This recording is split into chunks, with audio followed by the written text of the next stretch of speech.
The EU's discovery moved through space like a silver needle threading through the darkness. Captain Jake Morrison stood on the bridge, watching the stars shift and dance as their ship dropped out of faster-than-light travel. After 3 months of flying through empty space, they had finally reached their destination. "There it is, Captain," said Dr. Lisa Park, pointing at the view screen. "Nexus Prime." The planet hung before them like a blue and green jewel. 3 massive space stations orbited around it, each one bigger than any city on Earth. Ships of strange shapes and sizes moved between the stations like busy insects. Jake had never seen anything like it. "My God," whispered Commander Rick Hayes from behind them. "How many species do you think are down there?" The message said, 47 different races make up the Galactic Confederation, Lisa answered. "This is their capital world? The center of their government?" Jake felt his heart beating faster. This was it. The moment that would change everything for humanity. Earth had been alone in the universe for so long. Now they would finally join the galactic community. He just had to make sure he didn't mess it up. "Signal coming in, Captain," reported Lieutenant Ben Torres from the communications station. "They want to guide us to a docking bay." "Tell them we accept," Jake said, "and remind them we're honored to be here." The Discovery followed a small escort ship toward one of the space stations. As they got closer, Jake could see the station was covered in symbols and writings from dozens of different languages. Creatures that looked nothing like humans moved through transparent tunnels that connected different sections of the station. "Remember, everyone," Jake said to his crew, "we represent all of humanity today. Let's make a good first impression." Hour later, Jake, Lisa, and Rick walked through the airlock into the space station. The air smelled strange, like flowers mixed with metal. The gravity felt lighter than Earth normal. Creatures of all shapes and sizes moved through the corridors around them. A tall, thin being with green scales and large yellow eyes approached them, but wore flowing robes that seemed to change color as it moved. When it spoke, the words came from a small device attached to its throat. "Welcome, humans. I am Ambassador Krathmer of the Zephyrian Republic. We have been waiting to meet your species with great interest." Jake stepped forward and extended his hand. "I'm Captain Jake Morrison, representing Earth and all humanity. We're grateful for this chance to meet you." Krathmer looked at Jake's outstretched hand with confusion, then carefully touched it with one thin finger. The alien's skin felt cool and dry. "This is Dr. Lisa Park, our expert on other cultures," Jake continued, "and Commander Rick Hayes, our security officer." When Rick stepped forward to shake hands, his grip was firm and confident, like always. But Krathmer made a small sound of pain and pulled back quickly. Rick looked confused. "Sorry," Rick said. "Did I hurt you, Krathmer?" Rubbed his finger gently. "Your species has very strong appendages." "Wait, we'll remember this." They followed the alien through corridors filled with beings Jake couldn't have imagined in his wildest dreams.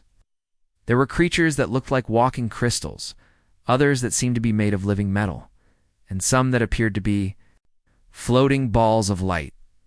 "Your station is amazing," Lisa said. "How long did it take to build?" 300 of your Earth years, Krathmer replied. "It was a peaceful project. All 47 member species contributed." 300 years? Rick asked. "We could have built something like this in maybe 20 years, if we really put our minds to it." The alien stopped walking and turned to stare at Rick. 20 years? That seems very rapid. They entered a large circular room with a domed ceiling that showed the stars outside. Dozens of different aliens sat in chairs, arranged in a circle. At the center stood a massive, insect-like creature with multiple arms and compound eyes. "Honored beings," the insect said in a buzzing voice. "I present High Chancellor Vextai. These are the humans we have heard about." Jake felt nervous as hundreds of alien eyes focused on him and his team. He cleared his throat and began the speech he had practiced for months. "Leaders of the Galactic Confederation, we come in peace from the planet Earth. Humanity seeks friendship and cooperation with all species. We hope to learn from your wisdom and contribute to the peace you have built." The aliens whispered among themselves in dozens of different languages. Jake couldn't understand any of it, but the sound made him uncomfortable. "Tell us about your world," said Vextai. "What is Earth like?" Lisa stepped forward. "Earth is a beautiful planet with many different environments. Humans have spread across all the continents, and we've learned to live in almost any condition." "How many humans are there?" asked a crystalline being. "About 12 billion, Lisa answered. "We've been growing rapidly over the past few centuries." "More." Whispers filled the room. Jake noticed the aliens seemed disturbed by this number. "What do humans eat?" asked another alien. "We're omnivores," Lisa explained. "We eat both plants and meat from animals. Humans are very adaptable in their diet." Whispers became louder. Several aliens made sounds that seemed like gasps or cries of alarm. "You consume other living beings?" Krathmer asked, his voice sounding shocked. "Well, yes," Lisa said, looking confused. Oh, don't you? "We consume only plant matter," said a purple-skinned alien, "as do most civilized species. The idea of eating another creature is ... disturbing." Rick frowned. "Humans need meat to stay healthy and strong?" "This explains much about your species' aggressive nature," Vextai said, his compound eyes fixed on Rick. "You are predators." "We're survivors," Rick said firmly. "No humans have had to fight for everything we have. Our history is full of challenges. We've overcome." "Tell us about these challenges," another alien requested. Jake felt the mood in the room growing colder, but he couldn't understand why. "Well, humans have always been explorers and fighters. We've had to struggle against nature, against other species on our planet, and sometimes against each other." "Against each other?" Krathmer asked. "You fight your own species?" "Sometimes," Jake admitted. "But we've also learned to work together. Our greatest achievements came when humans united for common goals." "Show us," demanded Vextai. Jake nodded. To Lisa, who activated a holographic display, images of human history appeared in the air above them. Battles from ancient times, medieval wars, the world wars, and finally space exploration. "These are examples of human tactical thinking," Jake explained. "We've always been good at strategy and solving problems through conflict when necessary." The room fell completely silent. Jake looked around and saw that every alien was staring at the battle images with what looked like horror on their faces. "You wage war as a form of problem-solving?" Vextai asked. His voice was barely a whisper. "When we have to," Rick said. "Humans don't start fights, but we finish them." "This is worse than we feared," said the crystalline being. "They see violence as a tool. They consume living flesh," added another alien. 12 billion predators who reproduce rapidly," whispered a third. Jake realized something was going very wrong. "Wait, I think there's been a misunderstanding. Humans are peaceful now. You haven't had a major war in over a century." "'Cause you conquered all opposition on your world," Vexti said. "Now you seek new territories." "Well, that's not it at all," Lisa protested. "We came here seeking friendship." The aliens were no longer listening. They huddled together, speaking in urgent whispers. Jake caught words like dangerous and threat and extinction level. Krathmer approached them with a sad expression. "I am sorry, humans, but I must ask you to return to your ship immediately." "But we just got here," Jake said.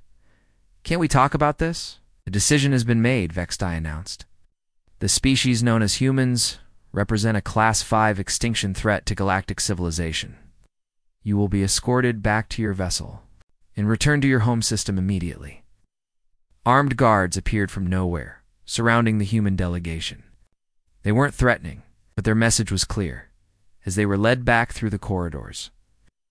Jake felt his dreams of joining the galactic community crumbling around him. Somehow, without meaning to, humanity had just become the galaxy's most feared species. The worst part was, he still didn't understand why. Admiral Zixthera stood in the center of the Confederation war room, her blue skin shimmering under the bright lights. Around her, holographic displays showed star maps, ship positions, and data about the new threat they faced. The room buzzed with activity as officers from dozens of species worked at their stations. "Show me the human recordings again," she ordered. The main display activated, showing the footage from humanity's diplomatic visit. Zixera watched as the human called. Rick Hayes crushed Ambassador Krathmer's finger with what appeared to be a casual handshake. She saw the horror on the council members' faces as they learned about human eating habits and history of warfare. Analysis complete, Admiral, reported her aide, a small furry creature with large ears. The humans show all the characteristics of an apex predator species. Explain, Zixthara said. They evolved from hunters. Their eyes face forward for tracking prey. They have strong muscles for overpowering other creatures. Their teeth are designed for tearing flesh.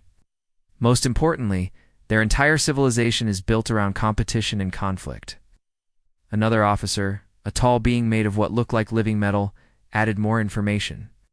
Their population growth rate is extremely dangerous. In just the last 1,000 years, they've increased from millions to billions. At this rate, they could fill their entire star system within a few centuries. Then they'll need more space, Zixera said grimly. More resources, more worlds to consume. The furry aide pulled up more data. Their technology advancement is unlike anything we've seen. Most species take thousands of years to develop space travel. Humans did it in less than 300 years after discovering electricity. They're not just dangerous, said the metal officer. They're fast. Too fast. Zixthera studied the information with growing alarm. In all her years serving the Confederation, she had never encountered a species like this. Every other race they had met was peaceful, slow to change, and content with their small corner of the galaxy. Humans were different. They were everything the Confederation was not. What does, Professor Quinder think? She asked. An elderly alien with tentacles instead of arms floated forward. His skin was pale green and covered with glowing spots that pulsed as he spoke. I have studied the histories of every known species, Quindor said in a voice like wind. Through trees? Never have I seen anything like these humans. Every other race developed cooperation first, then technology. Humans developed warfare first, then used it to drive their technology forward. Give me specifics, Zixthera demanded. Their greatest technological advances came during periods of conflict. Flight, computers, nuclear power, space travel, all developed during or immediately after wars. They literally used violence to become smarter and stronger. The room fell silent, except for the humming of computers. Sphera felt a chill run through her body. The Confederation had built their entire civilization on the idea that intelligent species naturally chose peace over war. Humans proved that. Idea wrong. There's more, Quinder continued. I analyzed their diplomatic behavior. When they offered friendship, their body language showed readiness for combat. When they spoke of peace, they stood like warriors preparing for battle. Even their attempts at diplomacy are aggressive. So what do we do? Asked the metal officer. We can't ignore them. They know we exist now. The human ship returned to their home system yesterday, reported the furry aide. Our surveillance shows they immediately began sharing information about us with their leaders. Zixthera pulled up a new display showing the Sol system where Earth was located. What's our intelligence on their military capabilities? Limited admitted the aide. But concerning. Their ship was built for war, even though they claimed it was for diplomacy. Heavy armor, multiple weapon systems, and shields stronger than one. Most of our battle cruisers. A diplomatic ship built like a warship, Zixthera muttered. That tells us everything we need to know about how they think. Meanwhile, back on Earth, the UES Discovery had landed at the Global Defense Force headquarters. In Geneva, Captain Jake Morrison sat in a conference room facing President Carol Mitchell and her top advisors. The mood was tense. Let me understand this correctly, President Mitchell said. They called us an extinction threat because we eat meat and have a history of wars. That's right, Madam President, Jake replied. They seemed genuinely terrified. Of us? Like we were monsters? Defense Secretary Alan Brooks leaned forward. What about their military? Did you see any weapons? Some Commander Rick Hayes answered. But nothing impressive. Their ships looked more like passenger liners than warships. I don't think they're used to fighting. Dr. Lisa Park pulled out her notes. That's what worries me. These aliens have had peace for 3,000 years. They've never dealt with a species like us. They don't understand that humans can be both warriors and peacemakers. So what's their next move? Asked President Mitchell. Unknown, Jake said. But I don't think. We should wait to find out. We need to prepare for the possibility that they see us as a threat to be eliminated. Brooks nodded. I'll start putting our defense forces on alert. Quietly, so we don't start a panic. What about more diplomacy? Asked the president. Can we send another mission? I doubt they'll listen, Lisa said sadly. In their minds, we've already proven we're dangerous. Everything we do now will be seen through that filter. 3 days later, Earth's deep space monitoring stations detected something alarming. A massive fleet of alien ships had appeared at the edge of the solar system. They weren't moving closer, but they weren't leaving either. Looks like a blockade. Admiral Dan Cooper reported to the emergency session of world leaders. 200 ships in a defensive formation around our entire system. Are they attacking? Asked President Mitchell. No, they're just sitting there, watching us. Brooks studied the tactical display. They're boxing us in. No ship gets out without going through them. Jake Morrison joined the meeting by video link. From his ship, which was now stationed near Mars, we've tried sending peaceful messages. They won't respond. It's like they've made up their minds about us. Made up their minds about what? Asked President Mitchell. That we're too dangerous to be allowed free in the galaxy, Jake said grimly. Back on Nexus Prime, the Galactic Council was in emergency session. High Chancellor Vextai stood before representatives of all 47 member species. The debate had been going on for hours. The humans must be contained, declared the representative from the Crystalline Veltar Collective. Their very existence threatens everything we have built. But they have done nothing aggressive, protested Talmesh, a young officer from Krathmer's species. They came in peace. They offered friendship. Peace, buzzed Vextai. They showed us recordings of their wars as examples of their achievements. They spoke of fighting as if it were normal. Because for them, it is normal, Talmesh argued. That doesn't make them evil. It makes them dangerous, said another representative. Species that solves problems through violence cannot be trusted. Admiral Zixathera presented her military assessment to the council. The human fleet is small but advanced. Their ships are built for war, not exploration. If we allow them to expand into the galaxy, they will upset the balance we have maintained for millennia. What do you recommend? Asked Vextai. Complete containment. A permanent blockade around their system. Let them live on their own worlds, but never allow them to spread to others.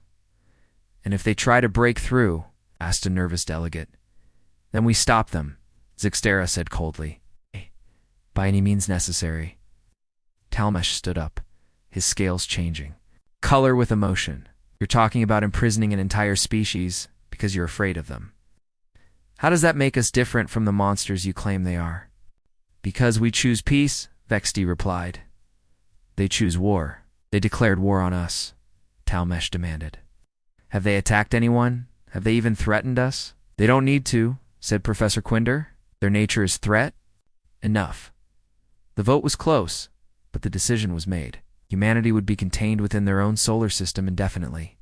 The galaxy's worst nightmare would be kept caged, trapped by the very peace they threatened simply by existing. As the council session ended, Talmesh wondered if they had just made the biggest mistake in galactic history. But his voice was just one among many, and fear spoke louder than wisdom in the halls of power. 3 months had passed since the alien blockade began. Captain Amy Foster checked her instruments one more time as the UES Defiance prepared for its test flight. The ship was humanity's newest and most advanced vessel, built using technology. They had learned from studying alien signals. All systems green, Captain, reported her engineer Maria Santos. The new drive is ready for testing. Amy nodded. Remember, this is just a short jump. We're testing the navigation system, not trying to break the blockade. Dr. Neil Wright, the physicist who had designed the new faster-than-light drive, looked nervous. The calculations should be perfect, but this is still experimental technology. That's why we're testing it, Amy said. Launch when ready. The Defiance engaged its new drive and disappeared from normal space.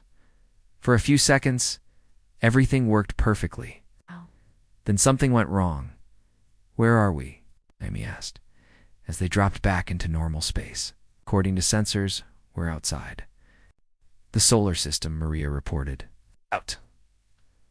About 2 light-years past the blockade line, Amy felt her stomach drop. We broke through the quarantine by accident. Captain, I'm detecting multiple ships approaching, warned Lieutenant Tom Bradley from the navigation station. Big ones. On the view screen, 6 massive alien warships appeared, moving toward them with purpose. Amy had seen pictures of Confederation vessels, but these looked different. These ships bristled with weapons.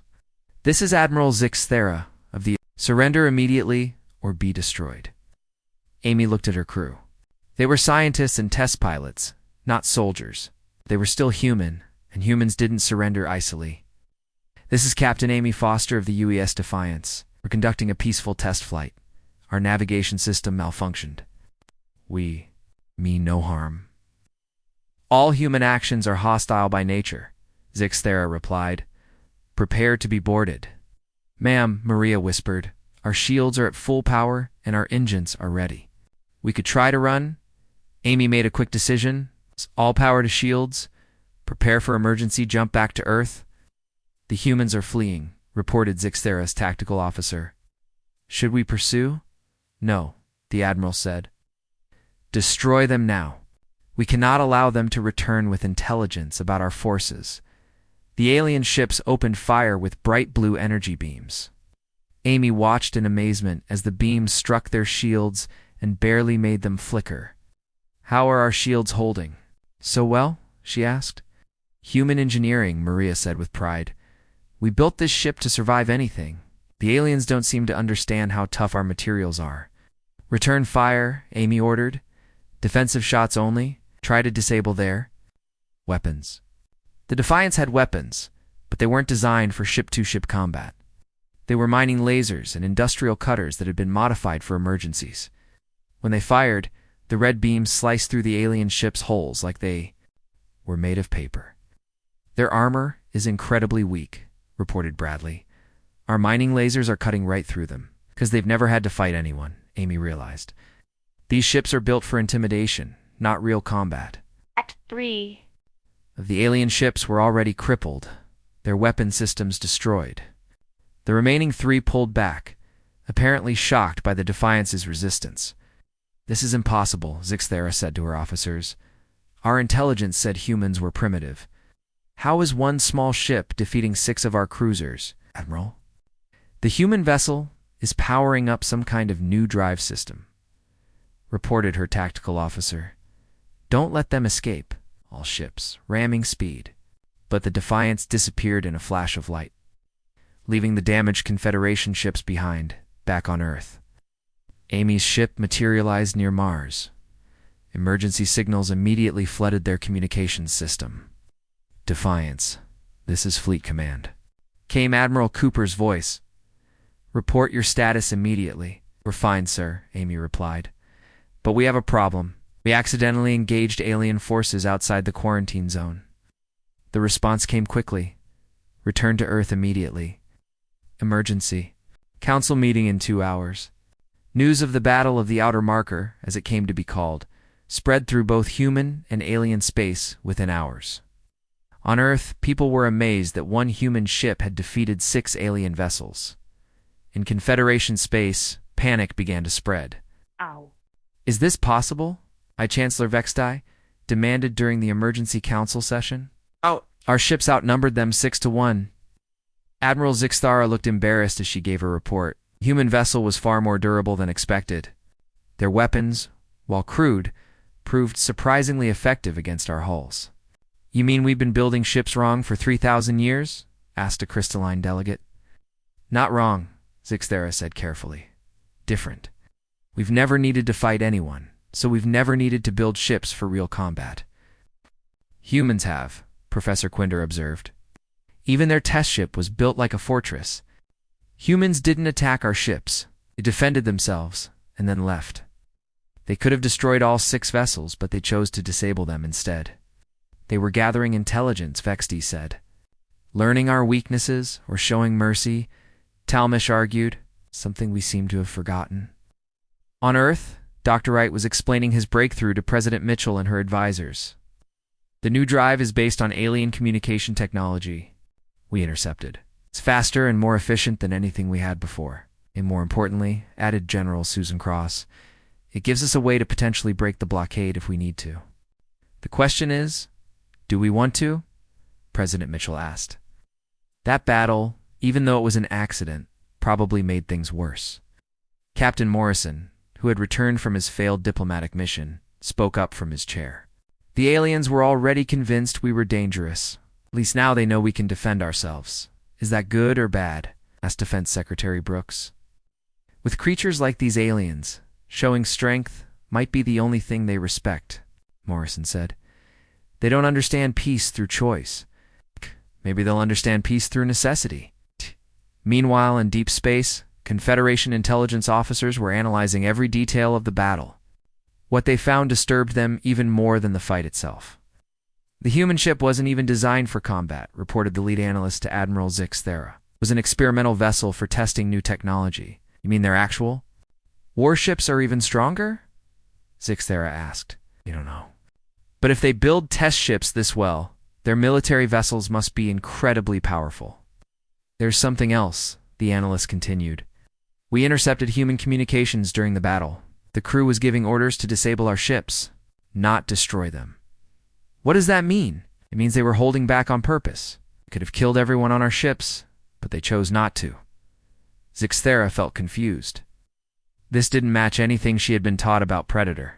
Species. Predators killed when they had the advantage. They didn't show mercy to enemies who were trying to destroy them, Admiral. Her communication officer called out. We're receiving a transmission from the human homeworld. Put it through. President. Mitchell's face appeared on the screen. This is President Carol Mitchell of Earth. I want to speak directly to your leaders about what happened today. I am Admiral Zix-Thera. Speak. Our ship that entered your space did so by accident. Yeah. We were testing new technology, and our navigation failed. We had no intention of violating your quarantine. Human lies, Zix-Thera said coldly. No lies, Mitchell replied, and no aggression. Your ships attacked ours without warning. We defended ourselves, but we didn't destroy your vessels when we could have. That should tell you something about our true intentions, it tells me. Are clever predators who want us to lower our guard? It tells you we don't want to fight, Mitchell said firmly. But we will defend ourselves if attacked. We're sending you the complete records of our test flight, including the navigation error that caused the incident. Examine them yourselves. The transmission ended, leaving Zix-Thera staring at a blank screen. Around her, the bridge crew waited. For orders, analyze those records, she finally said. I want to know if the humans are telling the truth. But even as she gave the order, Zix-Thera wondered if the truth would make things better or worse. A species that could fight like demons, but chose to show mercy was more confusing than simple predators. It meant humans were capable of making choices about when to use their strength that made them more dangerous than ever, because it meant they were smart enough to know exactly when to strike for maximum effect. The galaxy's worst nightmare wasn't just powerful and fast. It was also patient and strategic. The war that nobody wanted was getting closer with each passing day. 6 months had passed since the Battle of the Outer Marker.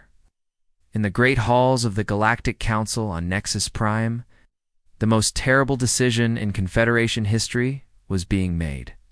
High Chancellor. Vextai stood before the assembled representatives of 47 species. His compound eyes reflected the holographic displays, showing human military preparations around Earth. The images were disturbing.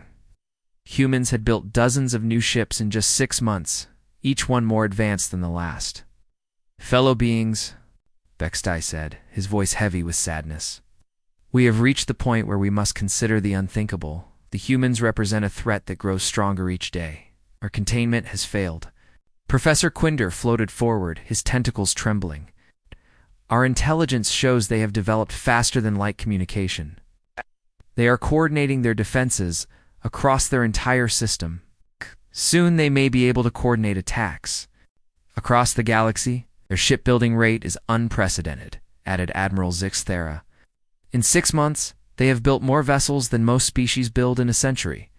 Each ship is stronger than our best warships, Representative Melthick of the Veltar Collective spoke up.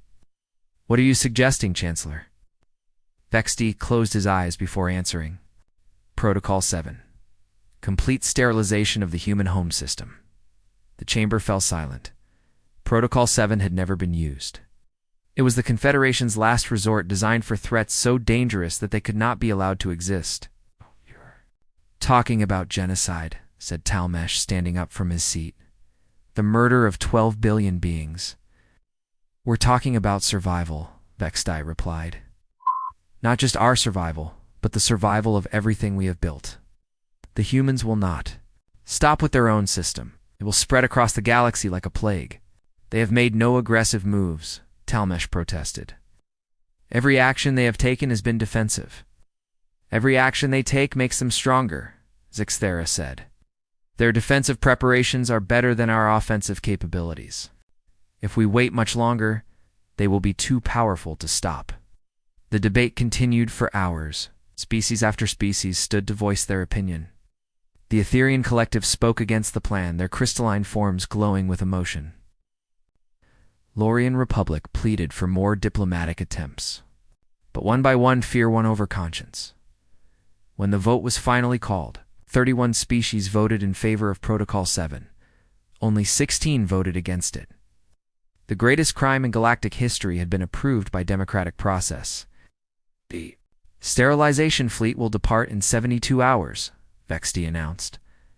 May the universe forgive us for what we are about to do. On Earth, intelligence operative Patricia Kane was working late in her office when her computer started flashing urgent alerts. She had been monitoring alien communications for months, slowly breaking their encryption codes. What she saw on her screen made her blood run cold. Protocol 7 authorized, she read aloud. Fleet assembly complete. Sterilization weapons armed.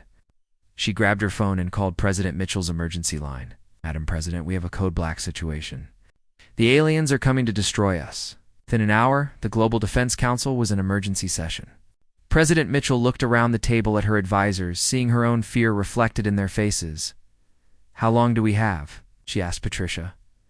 3 days, maybe less. They're assembling the largest fleet in galactic history.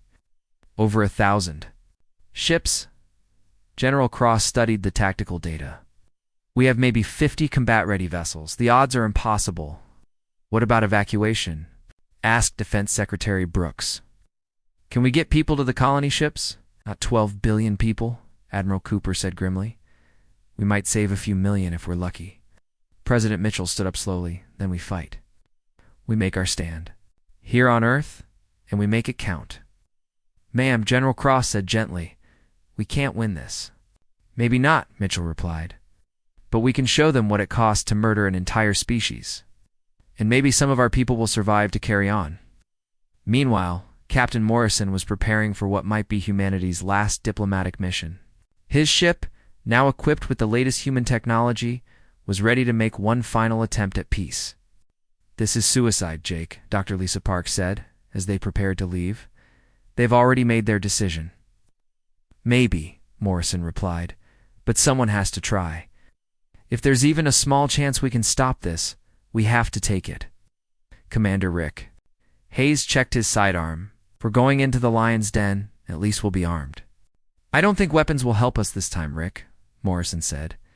This is about changing minds, not winning fights. Their ship, the UES Peacemaker, departed Earth under cover of darkness. Using the new faster-than-light drive, they reached Nexus Prime in just 18 hours. Behind them, Earth prepared for the end of the world. General Cross coordinated the global defense effort from her command bunker in Colorado. Every available ship was being armed and positioned. Civilian transports were being converted into missile platforms. Even mining equipment was being turned into weapons. How are the evacuation ships coming? She asked her aide. 50 ships ready to launch with critical personnel and genetic samples, he reported. They'll head for the Alpha Centauri colonies if we fall. Make sure they include our best scientists and engineers, Cross ordered. If humanity survives this, we're going to need to rebuild fast. On Mars, Dr. Wright was making final adjustments to Earth's defense grid. The red planet had been turned into a giant weapons platform covered with missile launchers and energy cannons. "Will it be enough?" asked Engineer Santos, who was helping with the installations. "No," Wright said honestly, "but it will hurt them. Maybe enough to make them think twice about attacking other species in the future." Back on Nexus Prime, the U.S. Peacemaker docked at the same station where humanity's diplomatic mission had failed months earlier. This time, there were no welcoming committees. Armed guards surrounded the ship as Morrison and his team disembarked. They were escorted directly to the council chambers, where the emergency session was still in progress. When they entered, the entire room fell silent. "Humans," Vexty said. With surprise, "How did you get past our fleet?" "Same way we got past your blockade," Morrison replied. "We're better at this than you think, but that's not why we're here." "Why are you here?" demanded Admiral Zixthera. "To stop you from making the biggest mistake in galactic history," Morrison said firmly. "You're about to commit genocide against a species that has never attacked you." "You exist," Vexti said. "That is attack enough." "We exist peacefully," Lisa Park added. "Every action we've taken has been in response to your aggression." "You built warships," Zixthera accused. "After you blockaded our system," Rick Hayes shot back. "What did you expect us to do?" Talmesh stood up from his seat. "They're right. We started this by treating them as enemies before they did anything wrong." "Silence," Vexty ordered. "The decision has been made. The fleet departs in 6 hours." Morrison looked around the chamber, seeing fear and determination on dozens of alien faces. "You're afraid of us because we're different, because we're willing to fight for what we believe in. But that's not evil. That's survival." "Your survival threatens ours," said Representative Malthek. "Only if you make it," Morrison replied. "But we came to you in peace. We wanted to be your friends. You turned us into your enemies by treating us like monsters." "You are monsters," Vexti said coldly. "Then why haven't we attacked you?" Lisa asked. "We've had months to strike first. You could have sent ships to attack your worlds while you debated our fate, but we didn't. Because you're waiting for the right moment," Zixthera said. "Because we don't want to fight," Morrison said desperately. "We never did." The fear was too strong, the decision already made. As security guards moved to escort the humans away, Talmesh made a choice that would change everything. "Stop," he called out. "There's something you all need to see." He activated a hidden recording device, and suddenly the chamber filled with the sounds of the human diplomatic team being escorted away months earlier. But this time, the recording included what happened after they left. Morrison's voice could be heard clearly.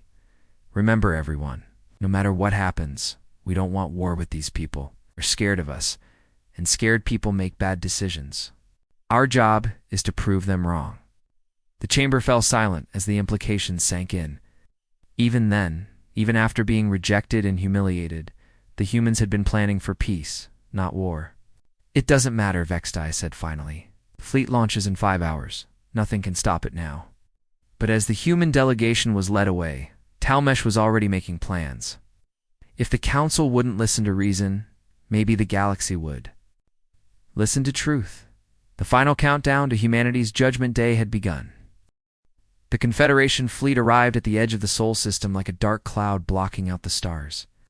Admiral Zixthera stood on the bridge of her flagship, watching as over 1,000 ships took their positions. She'd expected to find humans, cowering on their planet, begging for mercy.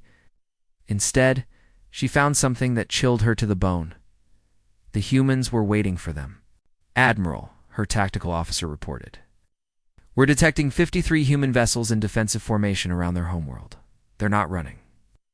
53 ships against 1,000, Zixthera muttered. "Do they think they can win?" Communication officer looked up from his station, receiving a transmission from the human fleet. Put it through. Admiral Cooper's face appeared on the screen. His expression was calm, almost peaceful. "This is Admiral Dan Cooper of the Earth Defense Force. You have come to commit murder against innocent people. Turn around and leave, or we will stop you." "You cannot stop us," Zixthera replied.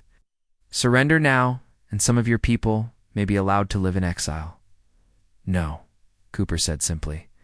"Humans don't surrender. Not when we're protecting our families. The transmission ended.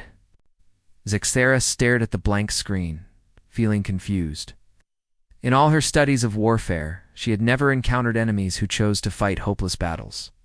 It went against every logical rule of survival. All ships, she broadcast to her fleet. Begin the attack. Target the human vessels first, then proceed to planetary bombardment. The massive alien fleet moved forward, their weapons charging. But as they entered the inner system, they discovered that fighting humans was nothing like their simulations had predicted. The first human ship to engage was a converted mining vessel called the Terra Nova. When 3 Confederation cruisers targeted it, the crew did something that shocked the alien commanders. Instead of trying to escape, they flew directly at the enemy ships and detonated their reactor core, destroying all 4 vessels in a massive explosion. "They're using suicide attacks," reported Zixera, his tactical officer, with horror in his voice. "Impossible," Zixera said. "No species sacrifices itself willingly. The humans do, Admiral. They're turning their own ships into weapons." Across the battle zone, human vessels fought with a desperation and fury that the Confederation had never seen. When a ship was crippled, its crew would ram it into the nearest enemy vessel. When weapons failed, humans used their ships as missiles. Every human death cost the aliens multiple ships in return. On Mars, engineer Maria Santos watched the battle through her command center's telescopes. "Sir, the orbital defense platforms are ready to fire." General Cross stood beside her, watching human ships die one by one in brilliant flashes of light. "Fire everything we have. Make every shot count." Mars had been turned into a weapons platform, covered with missile launchers and energy cannons. When the defense grid activated, hundreds of projectiles screamed through space toward the alien fleet. The aliens, who had been expecting an easy victory, suddenly found themselves under attack. From an entire planet? How did they turn a planet into a weapon? Demanded one of Zixera's ship captains. "Because they think like warriors," the admiral replied grimly. "Everything's a weapon to them." But the most shocking moment came when the human flagship, commanded by Admiral Cooper himself, was surrounded by 20 enemy vessels. Instead of surrendering, Cooper made a fleet-wide broadcast that was picked up by the entire Confederation force.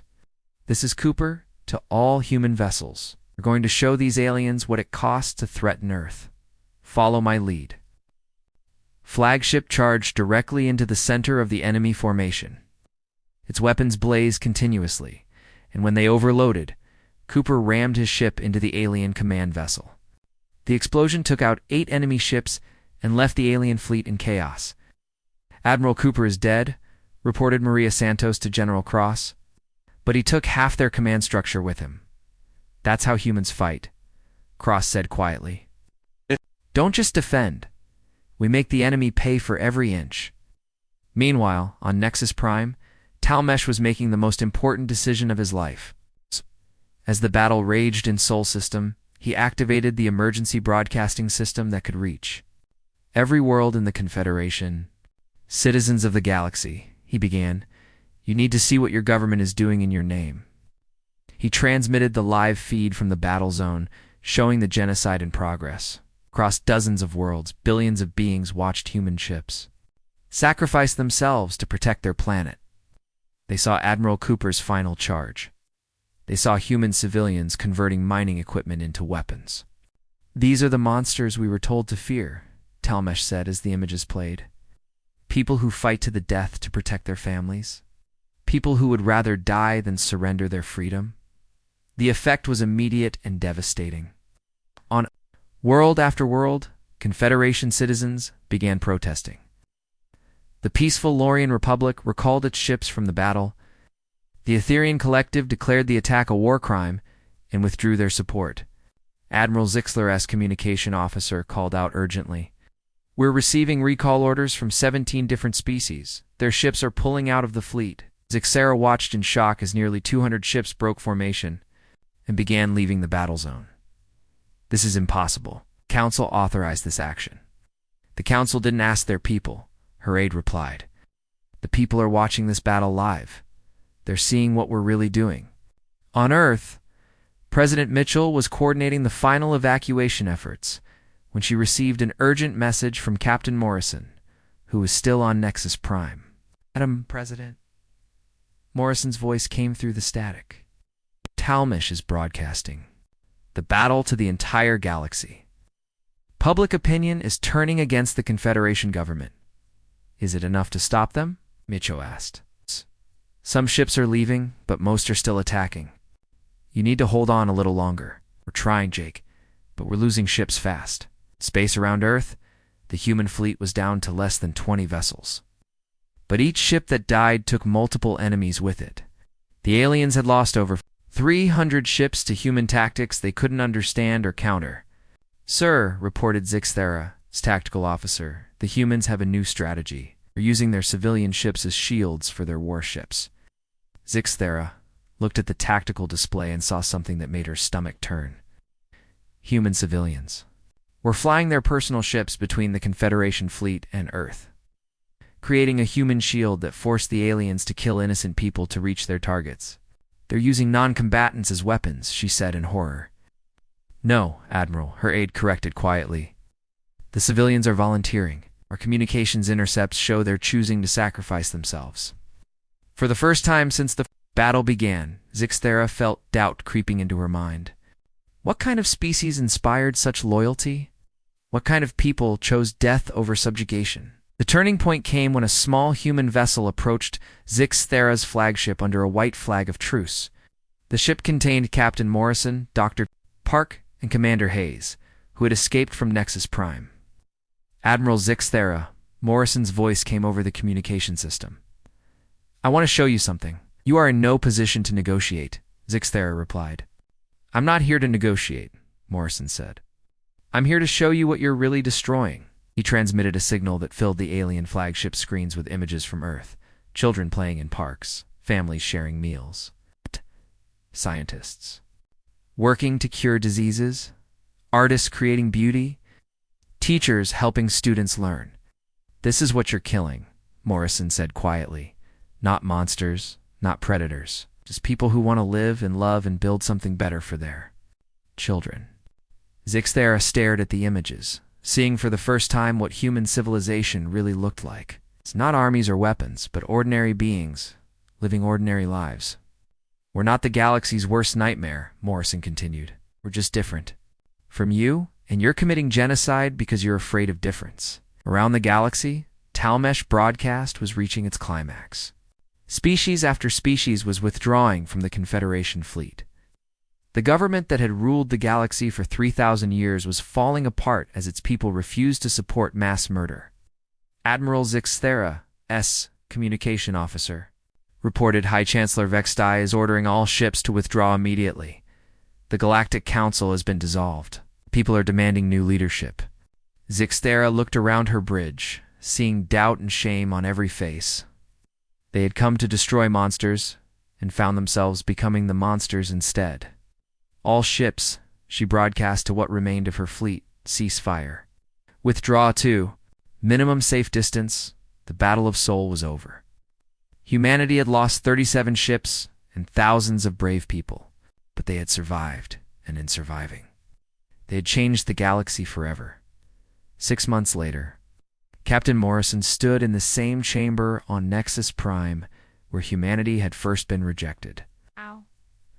But now the room was filled with representatives of a new galactic government, one built on understanding rather than fear. Talmish, now the elected leader of the new Galactic Alliance, addressed the assembly. "We gathered here today to welcome Earth as an equal member of our alliance. Humanity has taught us that strength and compassion can exist together.